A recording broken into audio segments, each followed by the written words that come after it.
Double the danger. Double the women. Double the excitement with 007. 007. It spells Bond. James Bond. Now back to back. In Dr. No and From Russia with Love. Now you can enjoy the first two James Bond film adventures on the same theater program. From London to the Caribbean, from Istanbul to Venice, James Bond tangles with the masters of murder and the goddesses of love. See Sean Connery as Agent 007 in both big Bond busters, Dr. No and From Russia with Love in Technicolor, released through United Artists.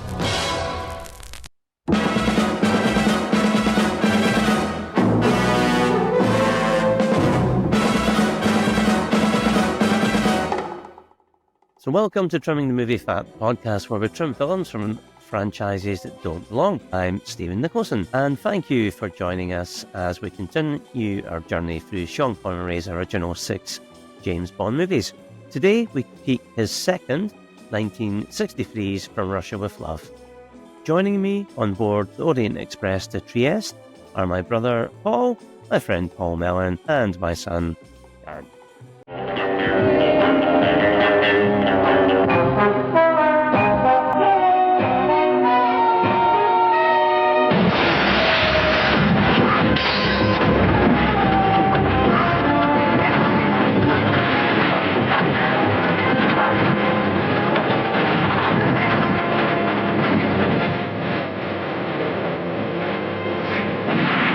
Only the second James Bond thriller could be more exciting than the first.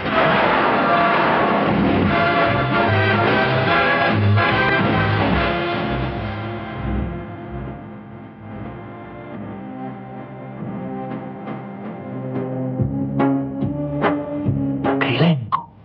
So he's back. Another Bulgarian they use as a killer. Take a look. You should remember him. This man kills for pleasure.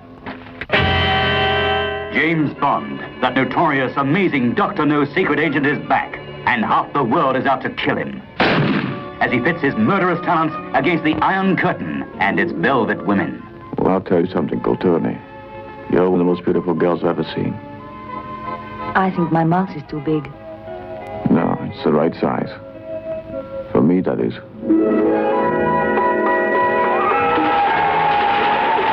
From Russia with Love comes Tatiana, bait for the trap.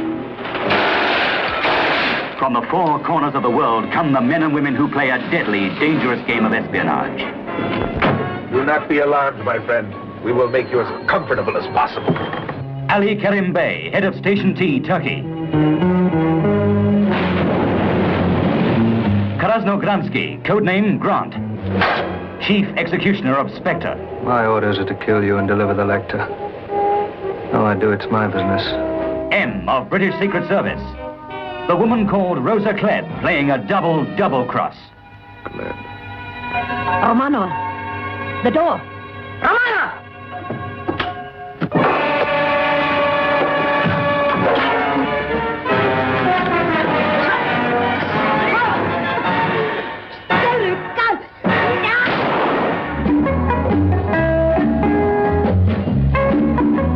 From Russia with Love.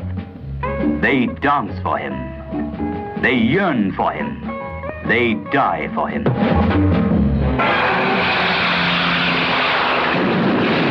From Zagreb to Sofia.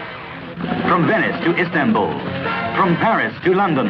Agent 007 cuts an inimitable path through the palaces and boudoirs of espionage. James, you're hurting I'll me. do worse than that if you don't tell me. I'm doing this under orders I know. And what are they? Even if you kill me, I can say nothing.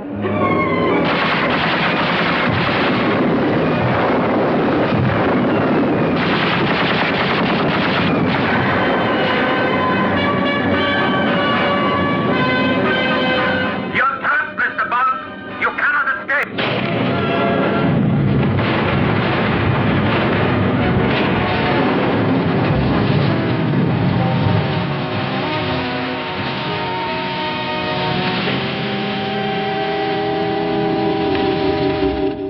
A movie agent asked me if I wanted to be in movies, if I wanted to give it a try, and so I did. I had some small parts in commercial films until Terence Young came to Rome looking for the protagonist of From Russia with Love. Yes, I waited a couple of months. I had very long hair, and in the meantime I cut it, and Terence was very disappointed. Then I will take it off. Despite the shorter hair, Daniela Bianchi adds an air of exotic beauty to the cast. So I think Terence's contribution to the film, in a kind of salvage situation where we had to get something done, he knew what he was trying to do, and succeeded fantastically well. So, From Russia with Love was released in 1963 and directed by Terence Young. So, Agent 007, Sean Connery, is back in the second installment of the James Bond series, this time battling a secret crime organisation known as Spectre. Russians Rosa Klebb, Lottie Lenny, and Kronstein are out to snatch a decoding device known as the Lecter, using the ravishing Tatiana, Danielle Bianchi, to lure Bond into helping. Bond willingly travels to meet Tatiana in Istanbul, where he must rely on his wits to escape with his life in a series of deadly encounters with the enemy. So this movie grossed more than Dr. No. It grossed 79 million on a slightly higher budget of 2 million, so it made 40 times its budget. Ratings-wise, it's got a 97% fresh Rotten Tomatoes score and an 84% Rotten Tomatoes audience score. On IMDb, it's got a 7.3 out of 10 audience rating and an 83 out of 100 critic Metascore. And here's a fact for you. The knife shoe used by Rosa Klebb was an actual weapon used by the KGB. And if you're looking for a movie mistake, Bond does not turn the bathtub tap off after he meets Tatiana in his hotel room. So I really hope he left the plug out, otherwise his bathroom's getting flooded. And in summary, the second James Bond film, From Russia with Love, is a razor-sharp, briskly paced Cold War thriller that features several electrifying action scenes. What do you guys think of From Russia with Love, and do you remember where you first seen it? I thought it was one of the best Bond films ever. I first saw it on the telly when they used to show a Bond film almost every Sunday night, split up by the news at 10, so you always thought it was like 2-3 hours long. When you watch it all in one go, it's only like an hour and 40 minutes or something. But I think I've read the book, and the book's brilliant as well. And I think the film ties up the book really well. Again, brilliant script, brilliant actors, a great story, very well directed, quite pacey as well, compared to, say, Dr. No. And yeah, I just think it's another iconic Bond film. My favourite Connery film, I would say it's probably one of my favourite Bond films out of all of them, if not my favourite. I'm with you there. It's my favourite Connery one as well. And yeah, I just love the kind of Cold War setting in Istanbul, Russia and Spectre being involved, and I mean, we'll come back to it, but I love the stuff on the Orient Express as well. And yeah, it's just a good story. There's not a moment wasted, and it's just very much a really cool, sick spy movie. It's got all the right ingredients, and I think Sean Connery is obviously more comfortable in the role in this one as well, which plays into it. So yeah, it's probably in my top 3 Bond movies of all time. Great film. It's probably still, there's not much reliance on gadgets as well. That kind of comes next film, but I think great cast, as you say, and the music's great as well. The music adds to it, and when they're in Istanbul, and Red Grant is a brilliant character. And of course, you have the first pre-title sequence. Robert Shaw is, I mean, the bit on the train, the two massive big guys fighting, it's just amazing. Even to this day, I still think it's great stunt work and choreography. So yeah, it's a traditional spy one before the gadgets come in. But yeah, great. Of course, it was this book that was one of John F. Kennedy's favourites, got in Bond. So good film, really good film. Right. And Ben, what's your perspective as the our teenager watching it for the first time recently? It's definitely better than Doctor No, but I feel like sort of half of it's good and sort of half of it's sort of not great, because I think the first half is quite boring. It's not really exciting or anything, but I feel like the second half's really good because it's a lot of action and like tense stuff. Okay, so maybe too much in the way of setup in the first half? Yeah. Right, okay. I think we only really get one proper gadget in this movie, which is the attaché case. But what a gadget it is. Anyone want that for their Christmas?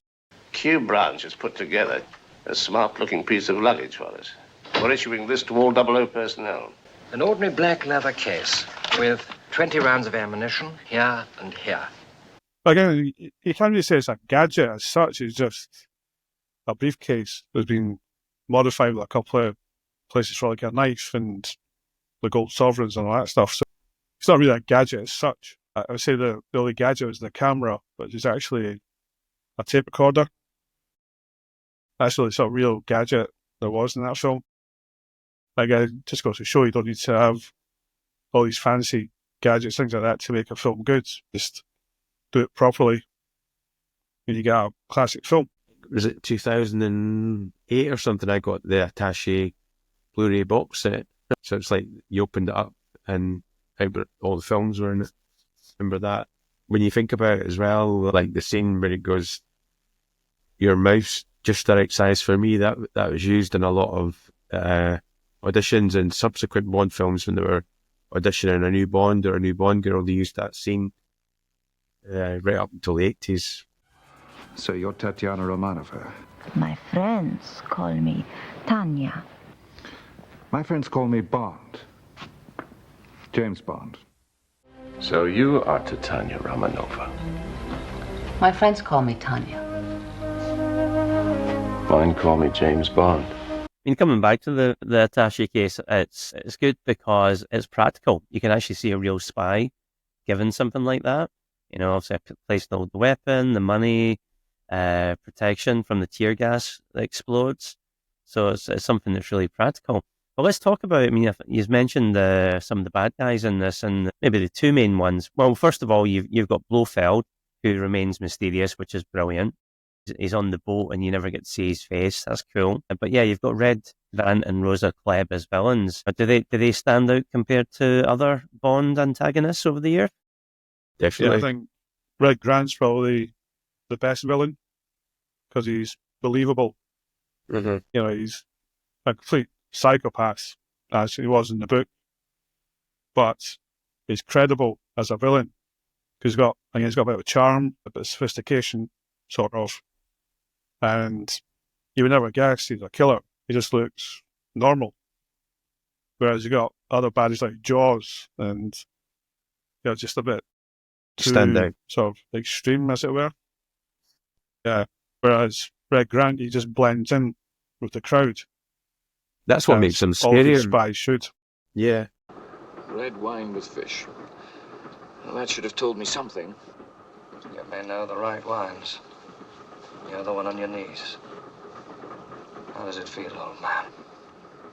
Old man? Is that what you chaps in Smash call each other? So I think if it's too obvious, it's not as... The way he speaks as well is quite calm and icy. Boy. Old man. Yeah. Oh. Sorry, old man.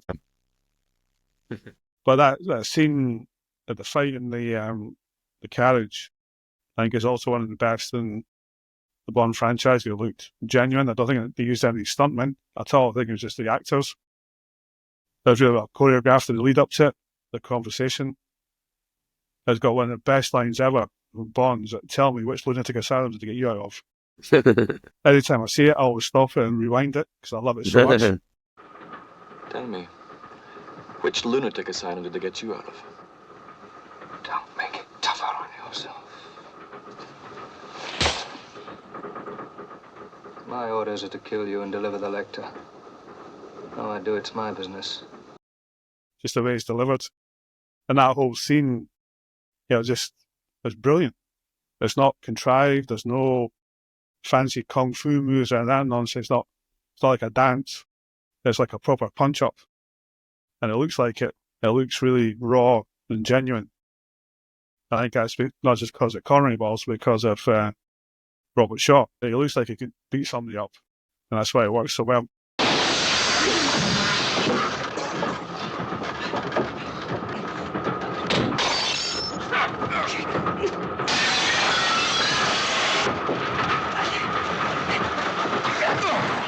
Of course, we get the iconic line as well, where Grant makes the schoolboy error of ordering the wrong wine with fish. Yeah. Red wine with fish. I should have known. Yeah, brilliant fight. Really iconic. Just the way, like saying, such a tight space. Because in many ways, Red Grant's the equal of Bond, you know, in terms of his size. He's charming, you know, he's well spoken, and that's what makes it good, because it's an equal fight. And as we were saying as well, I think I always find the scariest baddies are the ones that are not, they don't look scary. But when they are scary, you believe it more than somebody who's massive, and you don't have that surprise element that gives you that fear that somebody like Red Grant has. Been long in Yugoslavia? About 3 years. Interesting work? Yes, sometimes. You know how it is, old man. You look very fit, Nash. Yes, I try to keep in shape.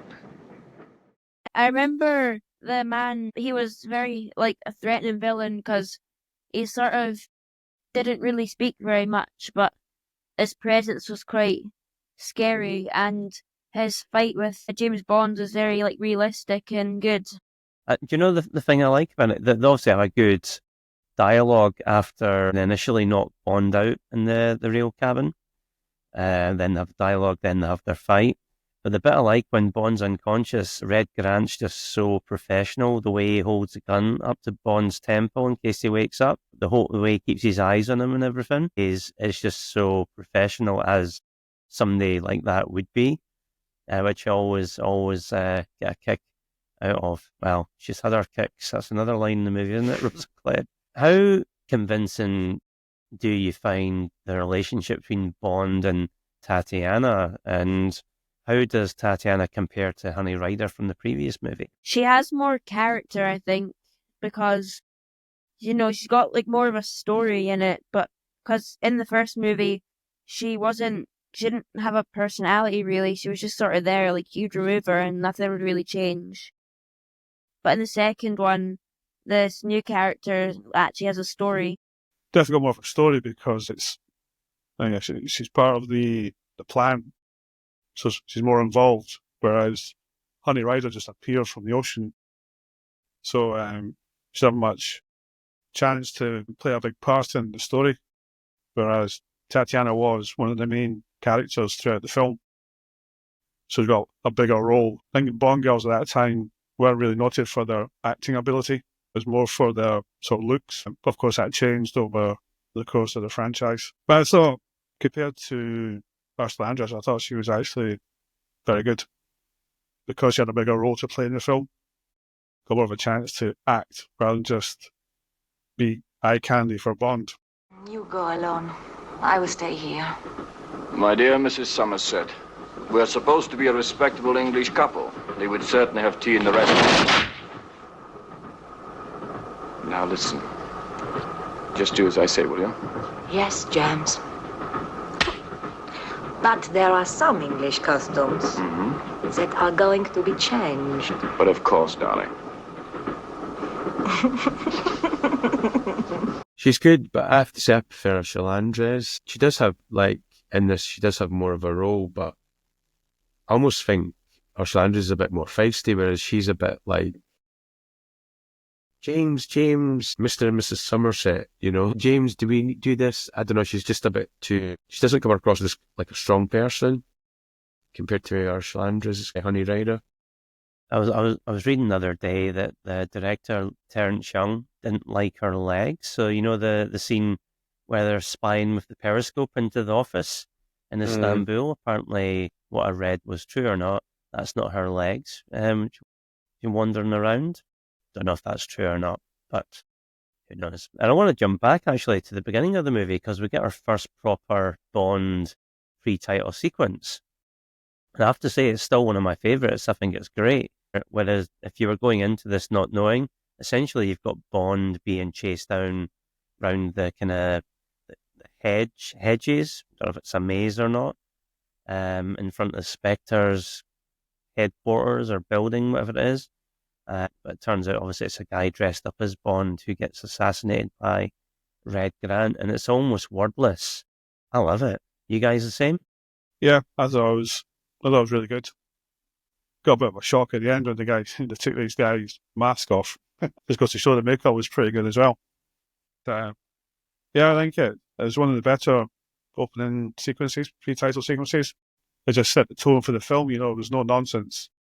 It was just good old-fashioned action, a bit of stalking, and getting the guy at the end. And none of the flashy explosions and gun battles, whatever, just raw and all the better for it. I felt the pre-title sequence was good, and the reason why they put the moustache on the guy was because they wanted to obviously really show it wasn't James Bond underneath the mask.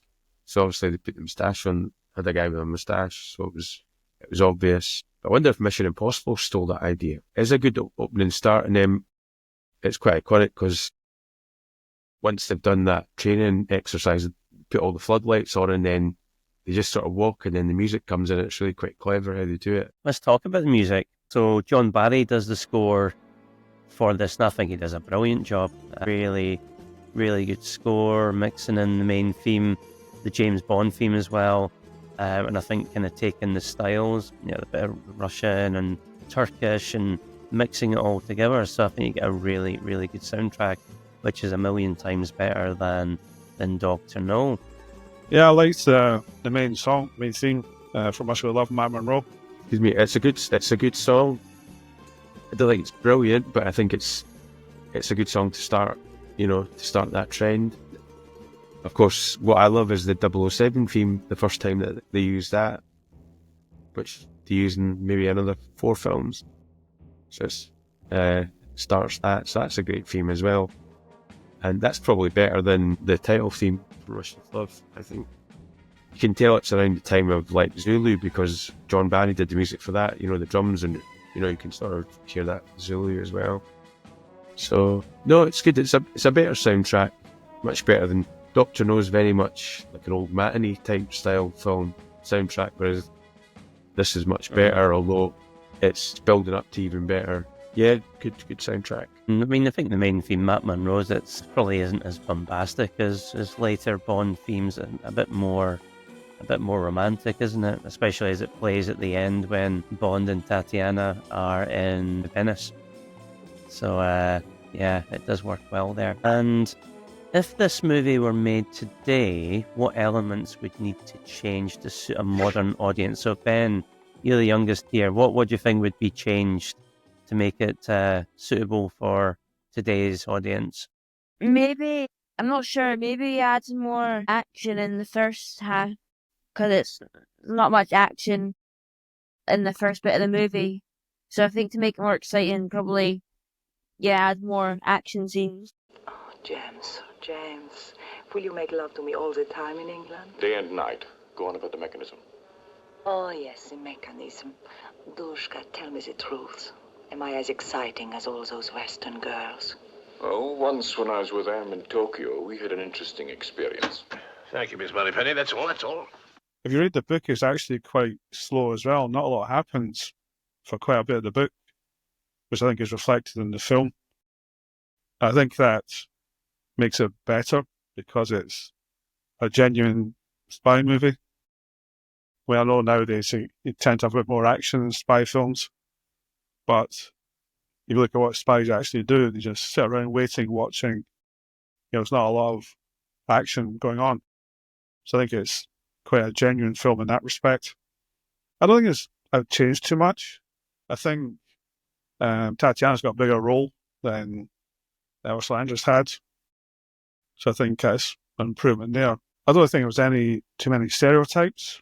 There's the scenes with the gypsies, I suppose. But again, was that genuine? Did that actually happen at that time? Does it still happen now? I don't know. So do you think Bond would be given 2 women to decide upon over the night these days? Is that the gypsy way? I don't know. I don't know what they do nowadays, that's the thing. But yeah, it's not like, you only live twice. But the scene where Bond suddenly becomes Japanese, it's just ridiculous. I mean, that would never be allowed. So it's none of that. I don't think there's any racial stereotyping that I can think of. So I don't think there's too much to change in the film to update it for today's audience. Maybe a wee bit more action, as Ben said. Other than that, yeah, I think it'd be more acceptable nowadays than maybe some of the other Connery films. Barbara said for you to decide. So decide. They're both yours. This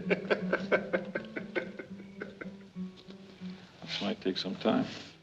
And Brother Paul, why do you think From Russia with Love is often cited as one of the best Bond films? Why is it kind of endured so positively? Probably because it's more like the books. The image of Bond and Ian Fleming's Bond, and there's not as many gadgets. And I suppose Sean Connery's still fresh-faced at the time, and a really good cast as well. And I liked the sort of relationship he has with, the family. Oh, Karen. Yeah, Karen B. Yeah. Karen B, yeah. I think he has a really good... Summerby, yeah. He has a really good relationship. What was that? Thank you. He has a really good... It's just good to see how they work together. And almost he treats him like he's one of his sons in some ways. Not mad about his tailor, are you? James, life in Istanbul will never be the same without you. See you in the restaurant car. I've had a particularly fascinating life. Would you like to hear about it? You would? Quite a tragic story behind the actor. He's a really good character. Well. Yeah, it's quite a tragic story behind the actor, because he was dying terminally ill with cancer at the time, but he wanted to keep going so his family would have money. And then, yeah, sad. But he was really good, one of the best. He was, I think, after he finished filming. He was in LA in hospital and killed himself. That was it, shot himself. Yeah, dying of cancer, yeah. But his tragic story. His nephew's in License to Kill, isn't it? He plays... That's right, yeah. El Presidente, which would be, 25 years later?